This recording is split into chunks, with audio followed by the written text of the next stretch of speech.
ദൈവത്താൽ പ്രത്യേകം തിരഞ്ഞെടുക്കപ്പെട്ട പ്രിയ ദൈവജനമേ, ഇന്നേ ദിനം വിശുദ്ധ പത്രോസിന്റെ ജീവിതത്തിലേക്ക് നമുക്കൊന്ന് കടന്നുചെല്ലാം.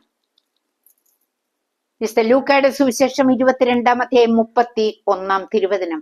ശിമയോൻ, ശിമയോൻ, സാത്താൻ നിങ്ങളെ ഗോതമ്പ് പോലെ പാറ്റാൻ ഉദ്യമിച്ചു.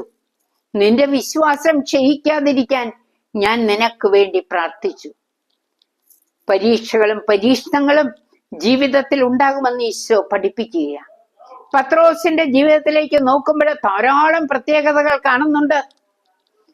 യേശു ജലത്തിന് മീതെ നടക്കുന്ന കണ്ട് സമുദ്രത്തിലേക്ക് എടുത്തു ചാടുന്ന ഒരു പത്രോസ്. 3 പ്രാവശ്യം തള്ളിപ്പറഞ്ഞെങ്കിലും കണ്ണീരൊഴുക്കി അനുതപിക്കുന്ന പത്രോസ്. നികുതി കൊടുക്കണമെന്ന് പറഞ്ഞപ്പോൾ ചൂണ്ടയിട്ട് മീൻ പിടിച്ച് അതിന്റെ വായിൽ നിന്ന് നാണയമെടുത്ത് നികുതി നൽകുന്ന പത്രോസ്. ഒരു കുഞ്ഞിനെ പോലെ എത്ര പ്രാവശ്യം ക്ഷമിക്കണമെന്ന് യേശുവിനോട് ചോദിക്കുന്നൊരു പത്രോസ്. അക്ഷരാഭ്യാസമില്ലാത്ത ഈ പത്രോസാണ് ആദ്യ മാർപ്പാപ്പയായത്.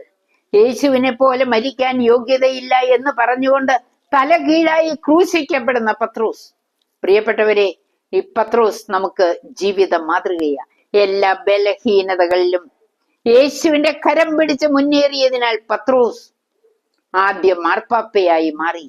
നമുക്കും മറ്റൊരു പത്രോസായി മാറാം. ദൈവത്തോടൊത്ത് സഞ്ചരിക്കാം. ദൈവം എല്ലാവരെയും അനുഗ്രഹിക്കട്ടെ. ആമേൻ.